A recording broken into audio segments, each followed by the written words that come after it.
Hello and welcome to Connections, our political engagement series where we bring you local officials to talk about their offices, their role in the overall fabric of government, how they're independent, how they're interwoven, and most importantly, how they affect you. On our last show, we talked about township government. Today, we are going to talk about municipal government. And it has been said that local or municipal government is the most intimate form of touch for government and the community because it's often the most meaningful, the most accessible. There are those who have little concern with their US representative, but really are deeply concerned with their local officials and how their town is run. So here today to help us talk about local government, what that means to you is Robert Straz, our very own mayor of Palos Heights. Right. Thank you. Thanks for having me. Welcome to the program. I appreciate it. Thanks for having me. We're delighted to have you, Great. Mayor. And could you perhaps start with, in the spirit of connections, by telling us about the role of a mayor and the local government in this overall fabric of government? Well, I think your first premise was the fact that how local government is actually grassroots, hands-on, and in fact our own city attorney, who happens to also be the mayor of East Hazelcrest for the last 30-some years, has often said that he thought that any state official should have to serve some terms as a local official first to find out how things actually work on a grassroots level. And I think he's right. I mean, there's a lot of things that happened, for one thing, things that happened in Springfield, that they make laws that affect us individually here in Palos Heights, and they don't have a clue sometimes as far as how those repercussions come back to us. Oh, but, indeed. But again, we're the ears and eyes of the individuals in the town. I mean, as I go through town, whether it be at the Jewel or church or whatever, people are always coming up with comments, and mostly good, thank God, and about things that are going on. And we get to get the pulse of what's happening in town. And again, as you said earlier, the state legislators don't get that. National definitely don't get that from the individuals. I mean, we do, and we can react on it. I mean, I'll be talking to somebody and they'll come up with an idea, and we can act on it a lot quicker than the bigger the bureaucracy, the slower it is. And being on the first level and being smaller, we can probably turn things around a lot quicker. So. And perhaps the more removed, as you say, the ivory tower as opposed to being the man in the street. Yeah. Absolutely, I can see that. I mean, they don't really, in many cases, don't have a clue what goes on in the day-to-day in small towns. And there's a lot of things that we need help, and we just don't get it. But that's another time for another story. So. Well, lovely. Why don't you tell us a little bit about the city of Palos Heights, its history, how long you've been incorporated. When I was researching for the city of Palos Heights for the show, I discovered that at the very beginning, after incorporation, those who purchased property in the brand new city of Palos Heights were given an incubated egg, lest they want to farm chickens. So how far have we come from those chicken farming days? Well, some people would say not very far, but that's another story. But that was a Bartlett subdivision, and they called them farmettes, I believe, from the brochures that I've seen. And I think everyone, you said, got a chicken. They got a grapevine, I believe, too, for their house. And the majority of those houses you'll see, actually, I lived in one at one time when I first moved into town, right on 71st Court. But they're actually southeast of the 83 in Harlem, all those little houses that are in there. And we've come a long way. I mean, there's no doubt about it. I mean, those houses worked effectively for years, but we've seen progress in our town, and we've seen actually many of those homes have been in some cases torn down, but definitely remodeled over the years, and to fit with the modern standards. And they were, most of them were built on slabs, and people want basements now. So what people are looking for has changed over the years, and we've seen larger homes being built. We had a good number of teardowns, say back in the 06, 07, before the economy crashed. We saw that level off, but now we're starting to see, I believe right now we have 8 active building permits going on in town, which for a town that has no subdivisions, that's a pretty good number. And a lot of those are in the older sections where people are taking, and one major thing is the fact that we have larger lots than most suburban areas do. Our lots are about 14,000 square feet, so I mean that's considerably bigger than a lot of the other suburbs in the area. Is that by ordinance? ordinance? That's by ordinance, right. And you know, the idea, you know, we have kind of a rural urban area, and we want to keep it that way. The downside of that is that since we don't have the rooftops, we also don't attract as many of the large, so we say, big box stores and retailers who want to come, because they're looking for a number of people per square mile. And you're not going to find it in Palos Heights because we've got the forest reserve that surrounds us. And so we do have a lot of small entrepreneurs. We do have some mid-tier businesses that have come out and have taken that gamble, and some major ones have. But you know, we're not going to get a Trader Joe's. I mean, it's just not going to happen because they're not. They have a requirement of how many homes they want within a certain square mile. You know, within a distance, and we just don't have it. And but the fact is, we're also not going to get the traffic. You know, so it's a trade-off. I mean, you know, and I was with Dan McLaughlin last night, and he's a good friend. You know, they have a lot of the big box stores, but try to drive down LaGrange Road at certain times of the year. It's just not going to happen. You can get around Palos Heights. I mean, you can come here in your bedroom community. If you want to go to Orland, you can do it, but come home, and it's a lot quieter. So that's your challenge, keeping it smack bang up to date and modern, but retaining that lovely pastoral farmland feel that was there from the beginning. Right, and it's a challenge we're having on Harlem Avenue. We've had over the last number of years. I mean, Harlem Avenue is a 1960s shopping area. I mean, the town we started talking about earlier was incorporated in 1959, and that's when many of those businesses were already here. And things have changed. I mean, when I moved out here in '76, and you know, we had a sporting goods shop, we had 2 men's clothing stores, we had 2 women's clothing stores, we had 2 independent drug stores. Those type of stuff, you know, those shops don't exist anymore. There are no more men's clothing stores to speak of. You know, you go to a men's warehouse.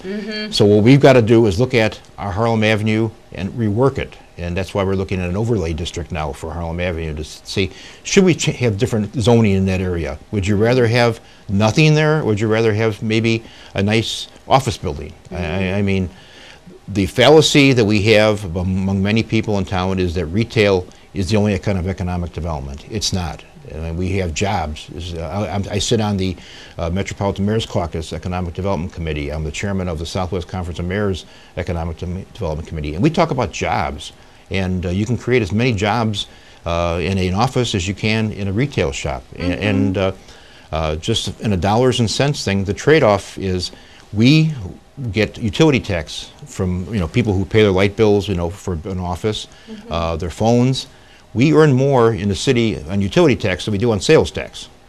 So it's not bad to have a non-retail operation in some of these stores. I mean, as long as they keep the buildings up, you know. So your vision really has to include every single area, not just retail. It has to. Just those sales taxes. Well, and the people, you know, you're around town here. I mean, you see, as you have an office and you're looking for somewhere to have lunch, you go to one of the restaurants. So that's why we're starting to see restaurants pop up, because we do have, you know, besides the hospital and the school, we have a lot of offices in town. And I just a little side here, I was coming home from this dinner last night, and I'm driving down 83, and I'm looking on west of Harlem, and I'm looking on the left-hand side, this north side of the street, and it looks so pastoral as far as, you know, you had all the office buildings there with the low lights, the trees. It was very, very quaint. I mean, and it was nice. I mean, you know, they're not the big bad stores. Not at all. No, and it's right next to Lake Catherine. I mean, it's just a nice pastoral scene as you drive down 83. So. And since you mentioned Lake Catherine, we should talk a little bit about that. It's really the jewel in the crown of Palos, the city of Palos Heights, and beloved by the inhabitants. I agree with you totally. I mean, I'll be the first one to tell you that when it was first proposed, I was against it, because at that time I thought that money could be, and I didn't know about a lot of the details as far as how things work, I'll be honest with you, back then. The money could have been diverted towards Harlem Avenue, you know, the business district. But in retrospect, it's one of the greatest things that's ever happened to Palos Heights. It is the jewel of the southwest suburban area. We bring people from all over to Palos Heights just to see Lake Catherine, and not to mention the educational side of it that we do with all the schools.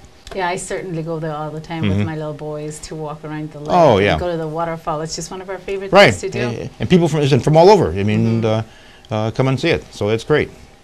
All right, we're going to get away from that fun stuff and back for a second to the spirit of our show to talk about the structure of Palos Heights. Talk about the structure. Maybe we could talk a little bit about the mayor's role, the board, if there are trustees, the city council, aldermen, a little bit about the overall structure for educational purposes. Sure. We're set up as a city form of government. I'm the mayor, the chief executive officer of the town.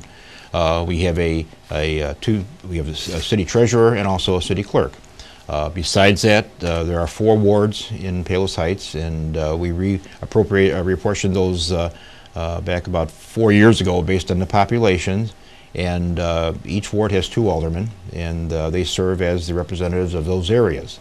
Now, aldermen themselves have no powers to make any, do any kind of activity, but as a whole, they can vote to change things, to change laws, and that's where the power comes from. The power of the government comes from the body, from the city council, and then that's how it arrives.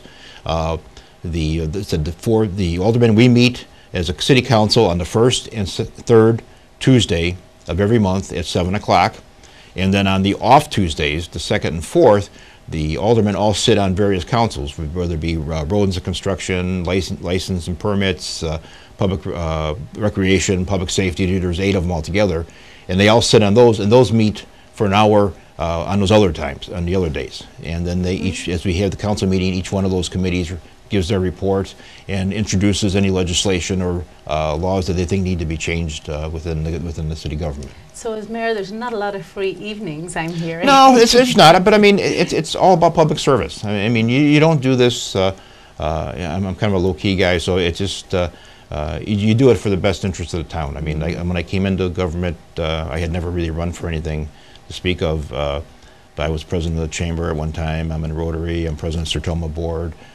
St. Al's Paris Pastoral Council was the first one. I mean, I just was trying to help the town out, and at the time it needed some leadership and some direction, and we decided to do it. And I think we've done okay so far. Yeah. From all reports, you're doing a great job. Yeah.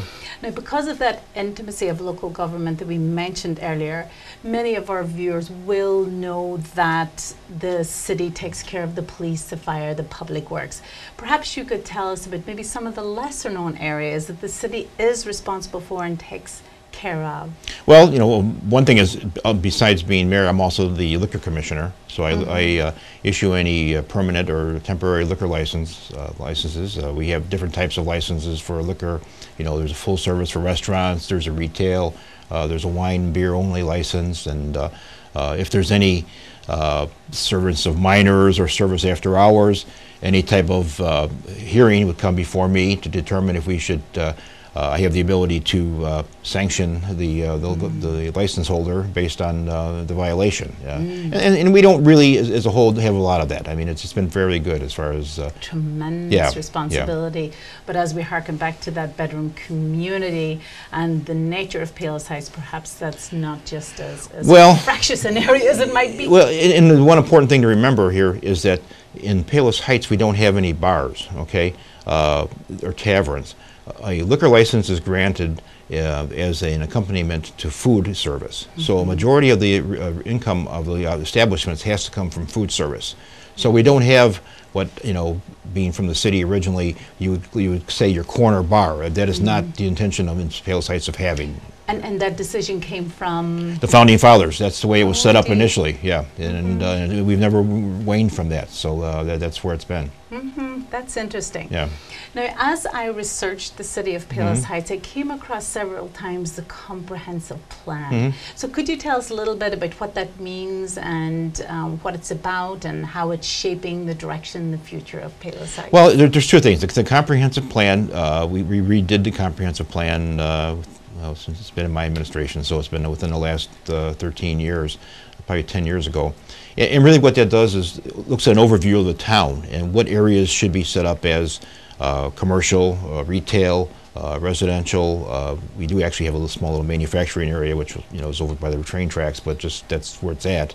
And the idea is to get some continuity in zoning, so that and I've seen towns, and as I travel through, and I've been working in the southwest suburbs for the last 40 years, and I've seen towns where you have a apartment building right next to a single family house, or an apartment building, a single family house right next to a retail store. I mean, there was no zoning, or there was no comprehensive plan in those towns at all. It just kind of, whenever somebody wanted to build something, they let them build it there.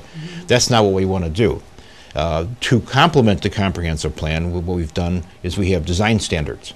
So when somebody comes in and wants to build a new building, we say, okay, here's your design standards. This is what we want to see in any new construction commercially in Palos Heights. So they know what our standards are, and their building has to conform to that. And that would be incorporated into ordinances? Yes, codes? right, exactly. The zoning code that's incorporated there. Oh, and yeah, and then what we're doing now, we're just in an infancy, but we're starting now is an overlay district. And the idea is the downtown area, for the most part, is zoned retail. But as I started to allude to earlier, should we look at some alternative uses for the downtown area? Just as because of the nature of downtown areas, and not just here. I mean, it's in Tinley Park, it's in Orland Park. I mean, especially areas I would say that have traditional downtown areas. I call mine the Oak Park area in downtown Tinley. It's meant to be retail, but if you actually go up and down there, it's really not that much retail. There's a lot of there's a lot of service businesses there, and the ones that are there are mostly restaurants. And now the thing they have going for them is their train station is there, which is not the case in our town. That's probably the biggest impediment we have to the development of a downtown district, an area here in Palos Heights, is that the train station is remote from the downtown area, unlike Tinley, LaGrange, and places like that. So. Yeah. In addition to your role as mayor and how that is shaped by the duties and responsibilities of the office, what about your personal vision? How do you impose or introduce your vision, your unique perspective to the city of Palos Heights? Well, I think I look at it as a quality of life situation. What I'm trying to create is a great quality of life for people in Palos Heights.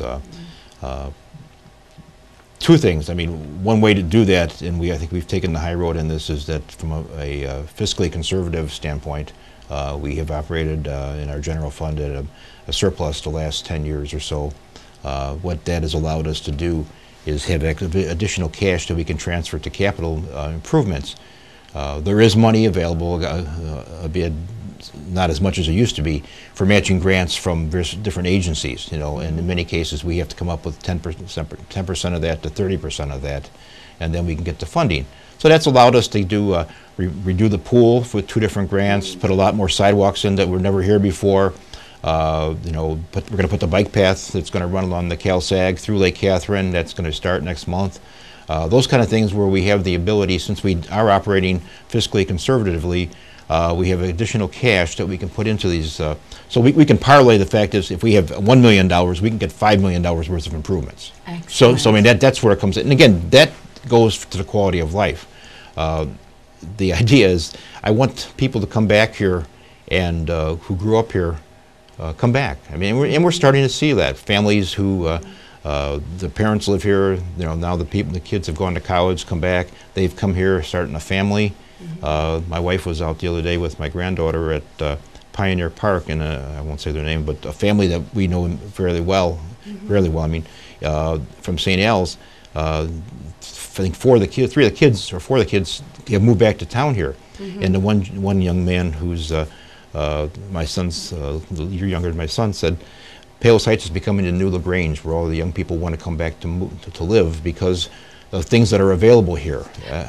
As well as the remnants of what was there from right. the beginning. They remember, so they retain right. the theme of how they grew up, as well as having everything modern that they're going to need for their new lives. Right, and again, then they're buying houses they're updating the houses. That's one of the reasons that we're looking now at remodeling and putting an addition on the recreation center, because that's one of the things I have to say from the younger people over the last 10 years or 14 years that I've been in office, is that they say we don't have enough recreational facilities. Now we've addressed that in some cases. We've put new ball fields in, okay, with the help of the ball teams. We've done the pool. We remodeled the pool. That was going to shut down, and people, you know, stepped up and we did that. We're doing the Lake Catherine, the walking paths and sidewalks through town to walk. But we really haven't had, and then also the different playgrounds we've redone. But one thing we didn't have was a facility, and I think now, if this passes, and it'll go to referendum if as we go that far, it will create a economical way for people to enjoy the programs that we can offer here in Palos Heights. I mean, it'll have a new gym. Right now we don't have a meeting room big enough to even hold our own senior club from Palos Heights, because we just don't have one. We will take the old gym and make that the meeting room. It'll have a walking track for anybody, but I mean, being a senior, I guess, you know, we start to use that kind of stuff, and then also the equipment. So, I mean, everybody can use it economically, and it creates a nice quality of life for everybody. And that's really what I'm looking for, you know. Sounds terrific. Now, if the viewers do want to contact you, your office, if they have any special issues, questions, concerns, do you have an open door? Can they call your office? Can they come to see you? No, oh, yeah, I'm just kidding. I mean, I think if anything, one of the things we really have done over the last number of years with the advent of cable TV, you know, Channel 4, the websites, you know, the web streams we do, the information we get out. I mean, we have we're more readily available than ever. But I mean, they can call City Hall, ask for me. My email is mayor@palosheights.org. If you call City Hall, my second assistant, Pat Shepard, will take the call and usually call me, and I'll get back to you within a day or so. Yeah, and she does. And in many cases, it's not something I even have to get involved in. I mean, if they, you know, she's great, and she can direct it, the people, to the right department. I mean, it may be faster or better for them to talk to the building department than it is to me, because what I'm going to do is probably end up talking to the building department anyway. So right, and they deserve to have a question. You know, they're residents. That's what we're here for. I mean, we are the servants of the people of town. I mean, you know, definitely, you know, they can call me anytime. I mean, there's no ivory tower around here. So I love it. I love it, and that's what our show is all about: is finding out how your offices serve our viewers. So what a beautiful way to close. Is there anything else you would want our viewers to know as we wrap up? I think, you know, one thing I think to keep in mind is that we are starting to see a good number of new restaurants and businesses opening up, and I ask as we do this, if people will just try them and patronize them. I mean, people say, well, why did this close? Why did that close? It closed because they didn't have business usually. I mean. So, I mean, give them a shot. I mean, the people who open up businesses here are taking a gamble on Palos Heights. I think the residents should take a gamble on them, at least to try them a couple times to see, you know, if they like them or not. And it's important. But I mean, it's great to be able to, you know, go up and you know, the bakery. We finally, people have talked about since Bauman's closed that we didn't have a bakery. Well, now we have one. Okay, so let's patronize them and use them. I mean, Limestone closed. We got Mondello's there now. Go there, you know, and don't forget about the old guys. Don't forget about, and I mean old physically, but I mean, don't forget about Tasty Freeze. You know, the guys that have been around, the Sambucas, you know, the Joe Daniels of the world. I mean, all these have been opened up within the last 10 years or so. But maybe you haven't been there in a while. Stop in. You know, come on town. If you're going to go out for dinner somewhere, go locally. Shop local. I love it. Great. Thank you all right, so Eileen. much, Oh, my pleasure. Anytime. Insight. Very much appreciated. All right. Wonderful information. Great. Thank you, viewers, for watching. And do stay with us in the coming weeks as we bring you elected officials, charge them with telling us about their duties and responsibility and how they affect your life.